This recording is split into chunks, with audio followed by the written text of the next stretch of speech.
Got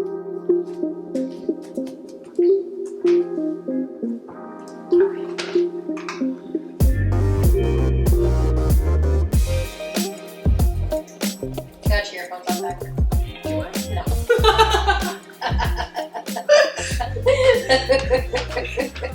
I don't know what to do with that. Oh, just get rid of it. But you are not in the camera. Oh. So maybe you need that pillow to prop you into it. Could you imagine if we recorded the whole thing and we just never looked to see if you were actually in the video? On mute. It's just a one-sided conversation. Oh my word. Oh, much better. Much better. I feel like we're really close. To each other? I mean, I can get closer, but yeah. Oh, well, yes, but like, I don't know. Are you uncomfortable? No. just wanted to make sure. Hopefully this is fine. Who knows? I mean, it's the maiden voyage. It'll be what it'll be. You know what it will be? It'll be. It's trying to come up with a response. It's like, is there an answer to that I should know? Alright, time to reach and choose the bond. It's like, I want it. Oh, it's the Krakatoa again. My crack! Should I do a different one? Ooh, what is this? A wood wind chime kit. So, with us holding our mics, I don't think that would be ideal. I don't think so either. I think so. Back in the bit. I've ripped so many of those. That's the only survivor. Oh, that's so sad. Oh, it's because I didn't walk 20 minutes in a day. You started to break your shit.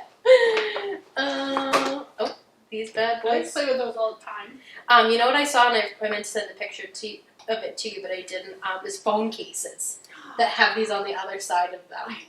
Yeah, I was like, that's awesome. I saw one of a monkey doing one of these. Oh my god, that's too My cute. coworker sent it to me. Another craft, fingerprint prints.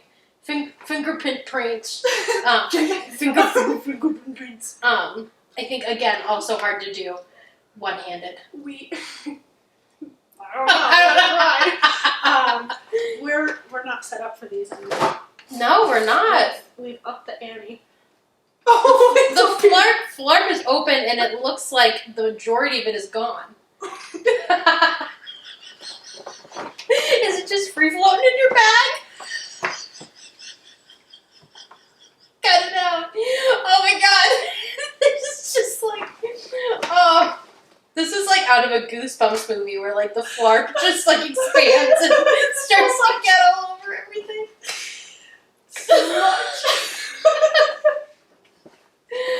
Oh my god. Oh.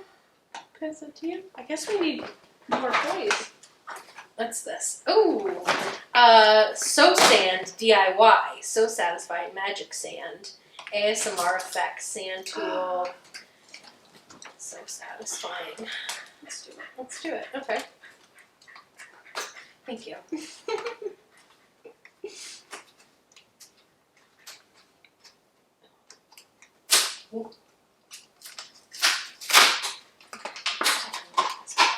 So it's in this like cake cup, with this like looks like a comb but without spaces in between.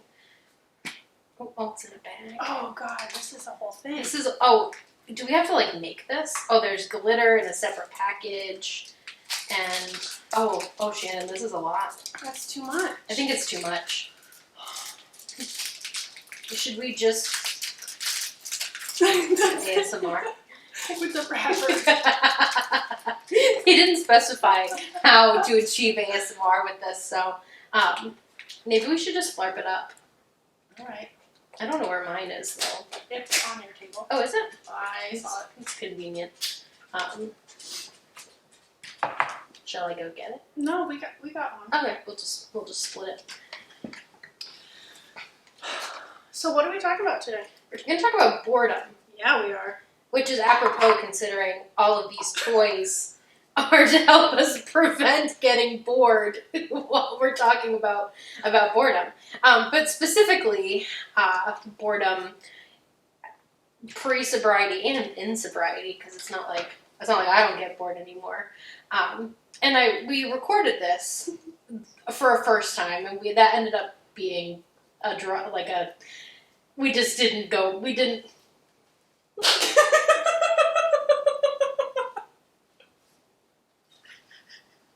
You try again. We recorded the boredom episode before, but we ended up scrapping it. I don't even remember why, but we decided to change some things with it. And I remember when I brought it up, Shannon, you said that you don't get bored. And you've since reevaluated that statement. So why don't you elaborate? Well, at first I didn't think I got bored. Like, Okay, keep going. Well, I'm always, like, content doing what I'm doing. And then you said... Well, my argument was that, well, wouldn't the boredom lead you to whatever you're doing to be content? And Shannon wasn't buying that. Shannon was like, no, because I'm always doing something that makes me content. And so we just left off and that Shannon didn't get bored, and then I did. And then time went on in between that episode and today, where Shannon has said, actually, I've been thinking about it, and I think I do get bored. I get bored with the activity that I'm doing, therefore I start another activity. That makes sense, yeah. But I don't sit in my boredom. You remember when you were a child and you're like, I'm bored, and you like slap? Yes. You know, and you had nothing else to do with yourself but to sit in your lonesome. Right. Sit in your shit. Yeah, I'm like expecting like someone else to find something to do for you and make you unbored. Right. Yeah. And you would always say, I'm bored. Not the case. Okay, I get that. Like I think that's more so where I was coming from. Yeah, you don't, right, you actively seek out things to get rid of your boredom as opposed to just sitting in it and being bored. More so maintaining contentment. Because Do you not get bored with what you're doing? I don't think I get bored with what I'm doing. I think I come to a point where I'm like, okay, next thing. Kind of like with ADHD, when I'm wanting to clean, I have 37 activities going at once. So you are just wired in such a way that there's not like a lapse between activities. You're like, I'm sick of this, I'm doing this. Right. Gotcha. Okay, I understand that. Right. I mean, I get where you're coming from, is I am not wired that way. But that makes sense. What do? Sit in your boredom? I usually have to sit and think about what I'm going to do next. I mean, I used to really be afraid of boredom, and I'm not so much anymore. Like, I can sit in boredom and not feel like it's the worst thing in the world. Because now, like, I do actually find different activities to do and participate in that get rid of my boredom. But I don't have a list of things in my mind of okay, I'm done with this, I'm going to jump to this. Sometimes there's a little bit of a lapse. But I also, to be fair, I have hobbies today that I have not had in the past. So when I'm sick of, say, reading a book, I'll take a break from my book and I'll crochet, you know, or something like that where I can go between my different hobbies, which I didn't have before. Well, what were your hobbies when you were drinking? Drinking. Amen. Right? And I just didn't have a really good sense of self when I was drinking. So my hobbies were whatever my friends were doing or what I thought was cool or just basically like I wasn't able to determine what I really liked to do beyond drinking and escaping my sense of self. Right. And so I didn't really have hobbies, even hobbies that I had before drinking, those got pushed to the wayside because, I mean, drinking and being liked by other people and trying to fit in was more important. So, yeah, I didn't have a sense of self and I didn't have true identifiable hobbies. What about you? Well, to go back to what you were saying, it kind of reminds me of when we talk about putting that mask on. Yes. To fit into certain cliques. Right. Or friend groups or whatever it may be. For me, when I was actively using partying, doing drugs, and drinking were my favorite go-to hobbies. Right. I never got bored. I enjoyed that activity a lot. Yes. No, but for real, so what I really resort to when I think of boredom is when I started dating in the beginning of my sobriety. And I would go on dates and all these men would be like, okay, so what are you into? And it made it really uncomfortable because I'm like, partying and figure skating. And neither of them I do. I stopped figure skating, years into my addiction, and then I stopped partying because now I'm sober. Yeah. And it was just a really awkward situation. Like, okay, yeah. well, I have no hobbies. Right. So, in turn, it really made me think of what I like to do. Because I didn't know. Right. And so, I've mentioned this plenty of times, but I made a doable bucket list. And this doable bucket list is something that's more manageable and doable versus, like your giant life bucket list. You need money and you need time to go do all this stuff. Where a doable bucket list, you have little to some money that you need to spend and, your free time. And so I put things that I wanted to do, wanted to learn, was always curious about, or just random stuff that I thought of. I was like, oh, okay, well, what the heck's this? Let's test it out. So just like an array of different stuff. I went horseback riding, scared of horses, highly allergic. It was great. I wouldn't do it again. I went skydiving. I, yet again, won't do that again probably. I learned how to hip-hop dance, play the guitar, I made this whole list. Yeah. And it really helped me figure out what I like and do not like. Right. I still love that list. I love all the examples. Yeah, because it's so cool. When you were talking about that date or just dating in general, oh my god, it makes me think of this date that I went on super early in sobriety, like against any suggestions from anybody who had more sobriety than me had given me about dating. But I was going to do it anyway. Yep. And I was on this date with this guy who was just kind of a prick. And it had come out that I was sober. And he was like, well, what else do you like to do besides enjoy your sobriety? Right? And I was like, because I'm not enjoying my sobriety right now. Right? Like, it was so uncomfortable. But yeah, like, I would list things that I used to do. Right. Right? Like, well, I used to really love swimming, and I used to really love reading, and I used to really love this and that, and it was like, well, these are things that I still do, but I'm going to say it because I don't want to sound like a loser sitting here being like, I kind of hate my life right now in this sense of discomfort. I mean, yeah, so you need to sound interesting. Yes. Do you ever feel worried about not sounding interesting to people, or people thinking you're boring? Yeah, because I'm a people pleaser and I worry about what people think of me all the time.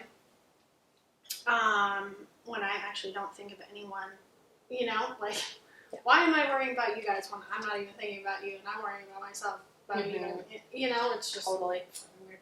But anyways, I was actually just talking yesterday to one of my recovery coaches about this topic.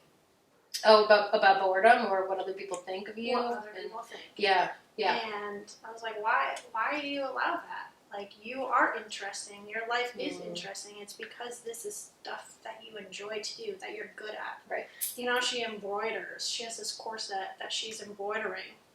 Like, what the fuck? That's really cool. It is cool, yeah. Like, you have this design on this beautiful piece of clothing.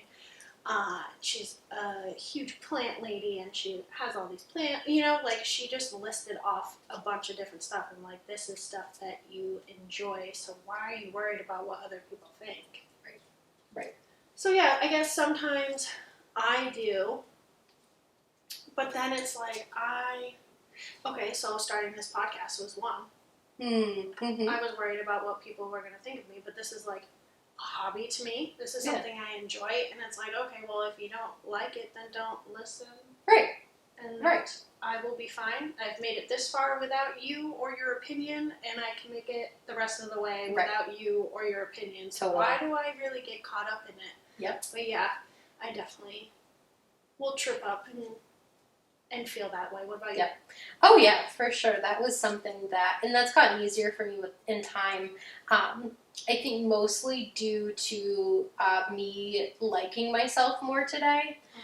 Because pre-sobriety and in early sobriety and even after a year of sobriety, like I still struggled with it, not liking myself, and it started as hating myself and really just not wanting to be me, and then that evolved into, okay, I don't think I'm an absolute piece of garbage, but I also don't like myself, I don't feel comfortable with myself, which then has evolved into, okay, like I like myself sometimes, and now today I like myself the majority of the time.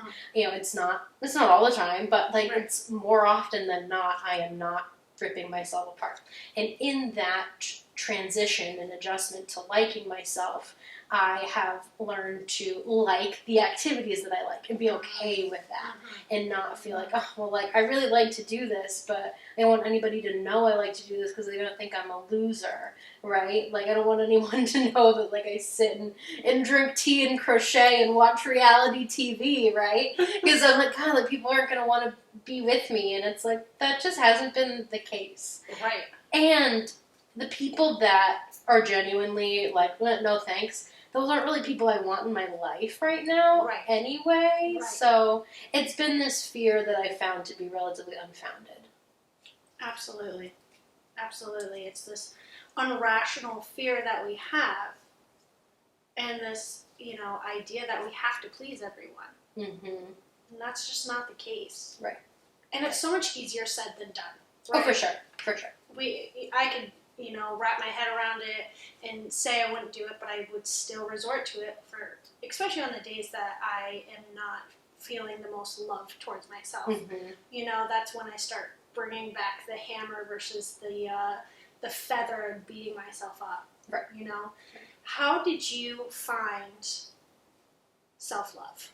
Like, through that whole transition, you kind of took it step by step. How did you get to where you are now? Oh, that's a big question. It's been multiple things. The first would be, I've heard this saying that people have said to me in a fellowship that I participate in, let us love you until you can love yourself, right? And so that was very instrumental to me to have people in my life who I was honest with, who I told the nitty-gritty details that I was not going to share with people, that I was ashamed of, being able to tell people those details and then them still loving me, right? And not thinking differently of me. And so that created this safe environment for me to be more open and honest about things that I didn't want to be, and then over time recognize that this rhetoric in my mind that I am this piece of shit person who makes all these bad choices just isn't true. Today, I find it really helpful when I think of my past actions, and I know we'll do like a whole episode on facing the past, but like I recognize that more as like, that was Jillian very, very sick and doing the best she could to survive. Like, I didn't, that saying, like, if you know better, you do better type thing. Right. I didn't know any better. I was just trying to make it through the day without wanting to step in front of a bus. Right? And so that, and recognizing the choices I make, looking at that more gently, and really also working on myself and changing behaviors that I don't like, and doing like another saying of doing esteemable acts builds self-esteem. Doing things that make me feel good, doing things for other people, you know, while it makes other people feel good, it also makes me feel good. So I get a little something out of it for myself, right?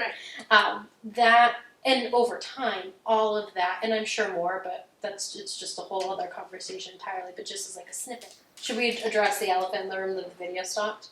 Yeah. We're back. The video stopped, and so it's going to be a little. There's going to be a little intermission, and then we pick right back up. We're gonna have to figure something out with the video in this. Today's our first day, so we're just kind of picking up, and I have to switch batteries, and that obviously puts a stop in our conversation. And it's hard to pick back up and have that same tone and same energy. I do want to say we need to pick up the other elephant in the room. What we talked about with boredom before. Can you recall any of them? I can. Here you go. Blocks and diapers. Oh, yes. Oh, my God. Oh, the blocks and the diapers and your nails. All of that. Oh, my God. Yes. Okay. So when I was little, when I got bored, I remember this one time I had those like little wooden blocks, the ABC blocks. Yeah. Yeah, she did. Oh, even boys like, excuse me, sir, go lie down. Go lie down. So I had these ABC blocks, and I would, for some reason, put them inside my diaper. I don't know why. I think the edge hit right. I don't know what it was. I don't know. It felt good, I guess. And my dad walked in one day, and he's like, "What are you doing?" I say one day as if it happened multiple times. It was just once that I remember. Are you sure? I hope so. Growing up, he would always tell the story, or I would mention it, or whatever. And he would use the word kinky, and I had no idea what that was until years later. So I got a little kinky with some blocks. Oh my God, that's too much. Yeah. That was one of the things we talked about on our old episode, and it just came so naturally into our conversation. It did. Yeah, exactly. It was perfect. And then the other thing we've alluded to about I forget how it even came up, but about pistachios or something, which created the segue of other things you did as a bored child. I still can't get over this. I mean, I love the block story, but the pistachio nail story holds a separate place in my heart. Okay, so when I was little, I would eat pistachios. I love pistachios. I think we can all agree. Good. And you gotta get the shell, because you suck on the shell, you like break it with your teeth, and then you eat the... No? Okay. I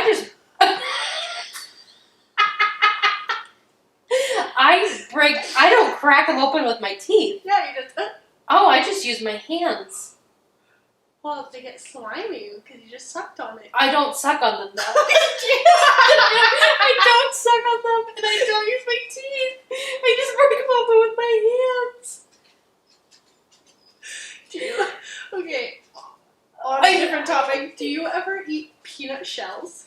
I suck on the peanut shells. Okay, well, the salty peanut shells with peanuts in it, I eat the whole thing. So funny. Seriously? That's like a whole nother level of roughage in your diet. The peanut shell, that's like straight up like compacted hay. And like that's just like, I can't believe that you do that. Do you also eat the banana peel? No, but I also eat the sunflower seeds. The shells. Why do you do that to yourself? I remember one time in high school, I got like a nice binge one day, ate a whole package of it. The next few days, it was painful. Oh, Shannon, so good. Are you kidding me? What? No, I'm not. The fucking peanut shells are so good. Oh my God, I just can't. Oh, like cardboard. It's salty cardboard. Wow, I can't believe that I didn't know this about you. Next time we do an episode, I'm just gonna have all three. You can show us all your process of how you consume the shells of everything. God, oh, I'm surprised you don't eat the pistachio shells too. You draw the line there. they were easier to chew. Have you tried it? It really hurts your teeth when you don't bite where the crack is. That's why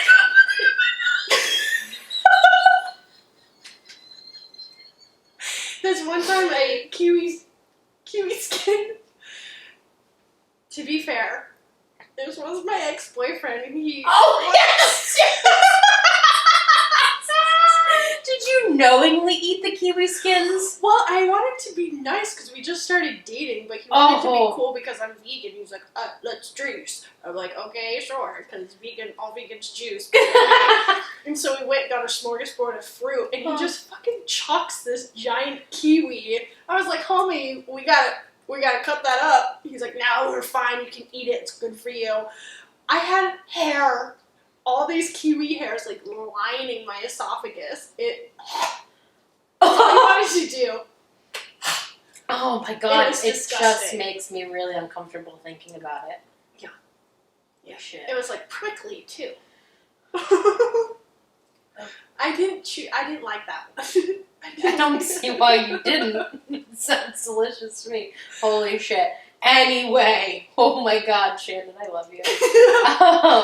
Pistachios. Pistachios. So, I'll ask after you explain. okay, so I would eat pistachios and I would crack them open with my teeth. And I always looked at pistachios as like, they looked like nails. And so I would take The pistachio shell. the shell. What am I talking about? You just said pistachios. Excuse me. The shell. The shell. The shell. We need to describe. Okay, so the whole pistachio, put it in my mouth, crack it open, eat the pistachio, and I would put the shells in a bowl.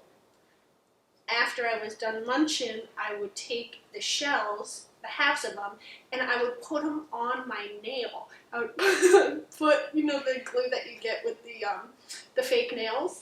I would put that on. This shit doesn't come off. It doesn't. And I will put it on all my fingers, and I had pistachio fingernails.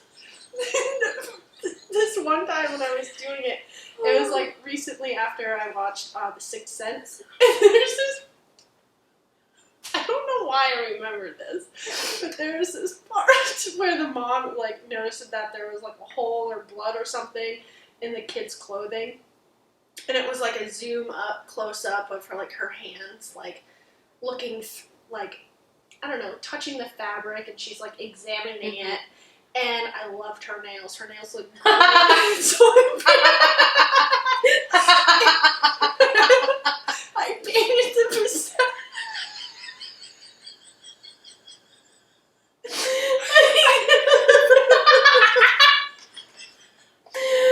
I painted the pistachio shells and reenacted that scene with a piece of clothing. You reenact? I forgot that part. That you went the whole.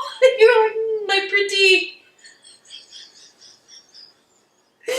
Oh my god. What color did you paint the nails? What color do you think? A red. Ah, duh. Of course. Oh my god. Well, my question was, were the nails that you glued on the same nails that you, the shells, sorry. The shells that you glued on as nails, were those the same shells that you had sucked on? Yeah, of course. You gotta get the flavor. Oh my god. Amazing. Amazing. Oh. So maybe we should allow you to be a little bit more bored in life, and I'd come up with creative things like Well, it sounds like it. I mean, look at what beauty came out of you being bored. Change. Right? I mean, really, if you hadn't been bored, we wouldn't have been gifted with these stories. Oh my god, Shannon. Yeah. Anyway, Today we're not bored, as you can tell. That's right. We get bored. We do, but We have the us capacity to together, get we bored. have a great time. Oh my god. And, you know, like, we have a great time doing this, but then after this, we've been doing this the last few times, we'll go sit by the pool and literally not say anything to each other for God knows how long. Yeah. Like, you'll sit there and read a book, and I'm just, like, zoning out, Right. passing out, whatever it may be. And that's still fun. I'm not fucking bored. It Right. doesn't make our relationship as friends, like, awkward No. or, No. like, uncomfortable. No. It's just, like, having each other's presence and doing whatever the fuck we want. Right. Those are the best types of friendships. Yeah. Where Not like you're forced to have fun. No, where you have to fill the space with conversation or an activity Right. or something. Right. Like you can just be together. Yeah. Yeah. Like we've just sat here and watched TV. Totally. I've fallen asleep watching TV here. Yeah. You know? Yeah. That's great. It's the best. Yes. Yeah. Anything less is junk. I'm just kidding. I don't know. I mean, boredom. Boredom. I know. Just, I mean, in a nutshell. sobriety is not boring. Right. You will not die of boredom. Right. You will find new things that you enjoy or don't enjoy, and you know, you still have fun in sobriety. That's so In true. recovery. Yeah. Whatever it may be. I remember people telling me, like, oh, like, we have fun, like, we're not boring, and, like, you will develop fun, and at first I was like, okay. But it's true. Yes. It's true. If you stick around long enough, you will get connected with people who just make you feel so happy and have, like, just joyful and not bored. Or finding connections with just yourself. Oh, that's so true. So true. Right. Yeah, I used to be really afraid to be by myself. And so I would act really extroverted and try to get attention on me because that was better than just being alone with what's between my ears, you know? And so, but now, today, I recognize that I'm an introvert and I like that. And I'm okay with being by myself. And I can do activities by myself and enjoy those activities and not be overcome by, you know, the thoughts between my ears. Or feel guilty doing it. Yeah, that's true too. It's a priority for me today to have time for myself. Absolutely. It's a must. Yeah. I valued my time alone. Yeah. I got dogs and snacks. That's all I need. Fuck yeah. Well, I'm ready to go out by the pool because it's fucking hot and it's gorgeous out. Oh my god, I know. I'm so excited. So I think we should wrap it up. Call it quits. I think we should too. All right. Thanks for hanging out, guys. We'll talk soon.